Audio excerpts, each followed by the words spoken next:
రవి ప్రకాష్ సిలికానాంధ్ర ఆసుపత్రి Kuchipudi super speciality వైద్య సేవలు పూర్తిగా ఉచితం. పాలకొల్లు వైసీపీ ఎమ్మెల్యే అభ్యర్థి గుడాల గోపాలరావు గారు ఉన్నారు. ఆయన ఈరోజు నామినేషన్ వేశారు. పెద్ద ఎత్తున వైసీపీ నాయకులు కార్యకర్తలు మీ అభిమానులు తరలివచ్చారు. పెద్ద ఎత్తున తరలివచ్చారు. ఎలా సాకారమైంది అందరూ? స్వచ్ఛందంగా పాలకొల్లు నియోజకవర్గంలో మా వైఎస్ఆర్ కుటుంబ సభ్యులు, మా సీనియర్ నాయకులు, అలాగే వైఎస్ఆర్ కార్యకర్తలు, అలాగే ప్రజలు స్వచ్ఛందంగా, అంటే ఇంతకుముందు మా పార్టీలో కార్యకర్తలుగా లేకుండా ఉన్న వారికి వారే జగన్మోహన్ రెడ్డి గారు ఇచ్చే పథకాలకు ఆకర్షితులై, అంటే జగన్మోహన్ రెడ్డి గారు డైరెక్ట్గా ఫ్యాన్స్ అయ్యి ఈరోజు మన గోపన్న ఈరోజు నామినేషన్ వేస్తున్నాడు. కాబట్టి జగన్మోహన్ రెడ్డి గారి మీద ప్రేమతో స్వచ్ఛందంగా మనం రోడ్డు మీదకి వెళ్ళాలి. ఇంటికాడు ఉంటే ఎలా తెలుస్తుంది జగన్మోహన్ రెడ్డి గారి రుణం ఎలా తీర్చుకోవాలని ఆలోచిస్తే ఈరోజు వాళ్ళు ఆ ఆలోచన పరంగా తీసుకుని స్వచ్ఛందంగా రోడ్డు మీదకి వచ్చి ఈ స్థాయిలో నిరూపించారు. పాలకొల్లు నియోజకవర్గంలో పాలకొల్లు టౌను ఎక్కడా ఖాళీ లేకోకుండా గొప్ప ఈరోజు వాళ్ళ విశ్వాసాన్ని నా మీద చూపించిన నా అక్క చెల్లెమ్మలు, నా తల్లిదండ్రులకు అందరికీ కూడా పేరు పేరున నా హృదయపూర్వక ధన్యవాదాలు. వారికి ఏం చేసినా నా రుణం వారి రుణం నేను తీర్చుకోలేను. నేను రేపు ఎమ్మెల్యేగా గెలిచి ప్రజల వద్దకే పరిపాలన అని చెప్పేసి వాళ్ళు వచ్చి నన్ను సమస్య అడిగేంత వరకు ఉండకుండా మన గ్రామ సర్పంచ్, అక్కడ మన లోకల్ లీడర్స్ని మన ఊర్లో ఏం ప్రాబ్లం ఉంది తెలుసుకోండి, అది మనం కంప్లీట్ చేయించాలి. సార్, ప్రధానంగా గుడాల గోపాలరావు అనే వ్యక్తి పక్క నియోజకవర్గం నుంచి వచ్చాడు. ఈ ఎన్నికల్లో ఓటుకి 5,000 ఇస్తాడని చెప్పి స్థానిక ఎమ్మెల్యే మీపై ఆరోపణలు చేస్తున్నారు. అంటే చంద్రబాబు నాయుడు ఎక్కడి నుంచి వచ్చి పోటీ చేస్తున్నాడో, వాళ్ళ నాయకుడు లోకేష్ వచ్చి ఎక్కడ పోటీ చేస్తున్నాడో, అలాగే పవన్ కళ్యాణ్ గారు ఎక్కడి నుంచి వచ్చి పోటీ చేస్తున్నాడు. అంటే వాళ్ళందరూ స్థానికులేనా? వాళ్ళందరికీ లేనిది ఒక రామానాయుడికి వచ్చింది. అది ఏ గ్రామం నుంచి? రామానాయుడు కూడా ఆగర్తిపాలెం నుంచి వచ్చారు, నేను వీరవాసరం నుంచి వచ్చాను. గతంలో వీరవాసరం అనేది పాలకొల్లు నియోజకవర్గంలోదే. ఇప్పుడు ఆ తర్వాత సబ్ డివిజన్లో విడిపోవడం జరిగింది. కానీ ఒక మనిషి మీద మాట్లాడేటప్పుడు మనం మాట్లాడే విషయాన్ని తప్పుగా మాట్లాడి డీగ్రేడ్ చేయడం కానీ, ఎదుటి మనిషిని తక్కువ చేయడం కానీ అలాగా మీరిస్తారేమో. ఎందుకంటే గతంలో మీరు తీసుకున్న కమిషన్ల సొమ్ము, బెనామీల పేరున బెంగళూరులో పెట్టిన డబ్బు ఈరోజు దాన్ని తెచ్చి డంపింగ్ చేసి ఈరోజు మీరిస్తారేమో 5,000. నేను కాదు 5,000 ఇచ్చేది. మా జగన్మోహన్ రెడ్డి గారు సభాముఖంగా అతి సామాన్యుడు గోపి నిలబెడుతున్నా అని క్లియర్గా చెప్పారు. మేము అతి సామాన్యమైన కుటుంబం నుంచి వచ్చిన వ్యక్తిని, నేనేమి డబ్బు ప్రభావం లేని వ్యక్తిని. మీరు డబ్బు మీరిచ్చి ఎదుటివాడి మీద, అంటే ప్రజల్ని ఇక్కడ కూడా మోసమే చేస్తున్నారు. ఎందుకంటే శ్మశానంలో పడుకునే మీకు మోసాలు చేయడం పెద్ద కష్టం కాదు.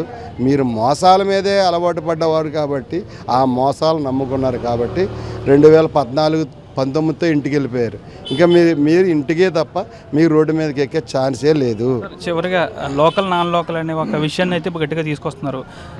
నేను సేవ చేశాను. ప్రత్యర్థి అభ్యర్థి గుడాల గోపాలరావు ఎటువంటి సేవ చేశాడు, ప్రజలు గమనించి ఓటేయాలని రామానాయుడు అంటున్నారు స్థానిక ఎమ్మెల్యే. ప్రజల్లో వైఎస్ఆర్ కాంగ్రెస్ పార్టీ చాలా బలంగా ఉంది. రామానాయుడు గారికి కంగారు వచ్చేసి పార్టీ వైఎస్ఆర్ కాంగ్రెస్ పార్టీ గెలుస్తుందని చెప్పి కంగారు పడుతున్నాడు. అందుకని ఏమన్నాడు, గుడాల గోపి గారు స్థానికుడు కాదు, ఆయన 5,000 ఇచ్చేస్తాడు, లేకపోతే ఇంకోటి అని చెప్పి ఏం మాట్లాడుతున్నాడు అతనికే తెలియట్లేదు. ఎందుకంటే మొన్న సభ జరిగింది చంద్రబాబు నాయుడు, 3,000 జనాభా కూడా లేరు. ఈ రోజున గుడాల గోపి గారు నామినేషన్ ప్రక్రియకి 30,000 మంది రావడం అంటే, నేను 1994 నుంచి రాజకీయాలు చూస్తున్నాను. ఇప్పుడు దాకా నా జీవితంలో రాజకీయ చరిత్రలో ఇప్పుడు కూడా ఈ నామినేషన్ ప్రక్రియకి 30,000 మంది రావడం ఇదే మొట్టమొదటిసారి. ఈ జిల్లాలోనే పాలకొల్లు నియోజకవర్గంలో మొట్టమొదటిసారి నెగ్గే నియోజకవర్గం ఉందంటే పాలకొల్లు నియోజకవర్గం వైఎస్ఆర్ కాంగ్రెస్ పార్టీ జెండా ఎగురుతుంది. గుడాల గోపాలరావు విజయం నల్లేరు మీద నడకని చెప్పొచ్చు అంటారు. గుడాల గోపి గారు విజయం నల్లేరు మీద నడకే. కానీ అయినా కూడా మేము చాలా కష్టపడతాం. ఎక్కడా కూడా మేము విజయం ఈరోజే మాకు కంటికి కనబడింది అయినా సరే నెగ్లెక్ట్ చేయం. పార్టీ ఎక్కువగా ఇంకా మెజార్టీ ఎక్కువ రావడానికి ప్రయత్నం చేస్తాం. ఏదైతే రామానాయుడు గారు స్థానికుడు కాదన్న మాటకి అతను ఆగర్త బలం. అతను కూడా పాకోలు టౌన్ కాదు, అతను స్థానికుడు కాదు. మరి గుడాల గోపి గారు కూడా గ్రామం నుంచి వచ్చారు. మరి నువ్వు గ్రామం నుంచి వచ్చినప్పుడు, ఆయన గ్రామం నుంచి వచ్చినప్పుడు నువ్వు స్థానికుడు కాదు కదా, మరి నీకెందుకు వేయాలి ఓటు? ఇప్పుడు ప్రజలు ఎవరినైతే ఎన్నుకుంటారో వాళ్ళకే పట్టం కడతారు, ఎవరైతే బాగా పనిచేస్తాడని. గుడాల గోపి గారు 8 నెలల్లోనే ప్రజలు మనను చూడగొన్నాడు. అతి సామాన్యుడని జగన్మోహన్ రెడ్డి గారు ఎందుకన్నాడంటే, రోడ్డు మీద తిరిగే వ్యక్తి కూడా అర్ధరాత్రి 12 ఫోన్ చేస్తే ఫోన్ ఎత్తి నీకేం కావాలని చెప్పి పని చేస్తున్నాడు. ప్రజలు కోరుకునేది అది. అంతే తప్ప హై లెవెల్లో ఉండి నేను నీకు ఓపెనింగ్ రావాలంటే ఒక ఫ్లెక్స్ పెట్టు నీ షాప్ దగ్గర, లేకపోతే నీకు ఓపెనింగ్ రావాలంటే నేను మెనూ చెప్తాను ఆ మెనూ పెట్టు అనే టైప్ కాదు. ఓట్లేసి ప్రజలు గెలిపిస్తే ప్రజల దగ్గర డబ్బులు వసూలు చేసిన వ్యక్తి అతను. ఎందుకంటే మొక్కలు పెడతానని, లేకపోతే ఎక్కడో తుఫాను వచ్చింది డబ్బులు ఇవ్వండి అని చెప్పి జనాల దగ్గర వసూలు చేసి అందులో సగం డబ్బులు కూడా ఖర్చు పెట్టిన పరిస్థితి. ప్రజలకి రుణం తీర్చుకోవాలి ఓటేస్తే తప్ప, ప్రజల దగ్గర ట్యాక్స్ వేస్తాడని చెప్పి ప్రజలకి ఆల్రెడీ పాలకొల్లో వ్యాపారస్తులు చాలా భయభ్రాంతులుగా ఉన్నారు. అంచేత వైఎస్ఆర్ కాంగ్రెస్ పార్టీ ప్రకారమే కాదు, ప్రజలు కూడా, వ్యాపారస్తులు కూడా, డాక్టర్స్ కూడా అయ్యి బాబు మళ్ళీ ఇతను గెలిస్తే మనల్ని బతకనివ్వడు, ఎందుకంటే అది కావాలి ఇది కావాలని డబ్బులు అడుగుతాడని చెప్పి వాళ్ళలో అవేర్నెస్ వచ్చింది. అందుకనే ఈరోజు 30,000 మంది కూడా ప్రజలు రావడానికి కూడా ఒక కారణం. రెండోది జగన్మోహన్ రెడ్డి గారు చేసిన సంక్షేమ పథకాలే రెండో కారణం. మూడోది అందరికీ అణుకుగానే ఉంటాడు తప్ప హై లెవెల్లో ఉండడు గుడాల గోపి గారు, అది మూడో కారణం.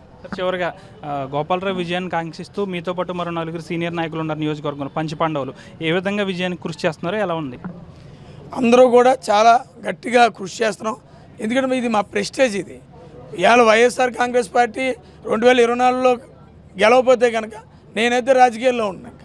ఎందుకంటే నాకు వైఎస్ఆర్ కాంగ్రెస్ పార్టీ చాలా ఇష్టం. వైఎస్ఆర్ కాంగ్రెస్ పార్టీ ఈ నియోజకవర్గంలో గెలవపోయినా 2019లో 475 కోట్లతో మెడికల్ కాలేజ్ ఇచ్చి, ప్రతి పిల్లవాడు ఎవరన్నా పేదలు ఉంటే వాళ్ళకి అమ్మఒడి ఇచ్చి పిల్లలు చదివించి, డాక్టర్ రుణమాఫీ చేసి, ఆరోగ్యశ్రీ ద్వారా ఎంతోమందికి ప్రాణాలు కాపాడి, కరోనా టైంలో కరోనాని ఆరోగ్యశ్రీలో చేర్చి, ఈ దేశంలో ఏ రాష్ట్ర ముఖ్యమంత్రి కూడా కరోనా ఆరోగ్యశ్రీ చేర్చకపోతే ఈ రాష్ట్రంలోనే కరోనా ఆరోగ్యశ్రీ చేసి ప్రతి పేదవాడి ప్రాణాన్ని కాపాడి, రైతులకు రైతు భరోసా ఇచ్చి, 0 వడ్డీ ఇచ్చి, డ్వాక్రా 0 వడ్డీ ఇచ్చి, చేయూత ఇచ్చి, చేదోడు ఇచ్చి, వారికి విద్యా దీవెన ఇచ్చి, విద్యా వసతి ఇచ్చి, ఇన్ని సంక్షేమ కార్యక్రమాలు ఇచ్చి, నిజంగా వైఎస్ఆర్ కాంగ్రెస్ పార్టీ గెలవకపోతే నేను వైఎస్ఆర్ కాంగ్రెస్ పార్టీలో అయితే నేనైతే ఉన్నాను. అంటే ఈ మాట అండర్లైన్ చేసుకొచ్చాను. ఖచ్చితంగా నేను రాజకీయాలు చేస్తాను. నమస్తే అండి. ఇది వ్యాపారం గురించి కాదు, ఓటు గురించి. ఎన్నికల్లో ఓటు వేయడం మన హక్కు మాత్రమే కాదు, కర్తవ్యం. ఎంతో మంది మహా నేతలు శ్రమించి ప్రాణత్యాగం చేసి ఈ అవకాశాన్ని మనకిప్పించారు. అందరూ ఓటు వేద్దాం. ఎందుకంటే ఓటు హక్కు ఊరికే రాదు. నా ఓటు ఎవరికో తెలుసా? అది సీక్రెట్ అండి.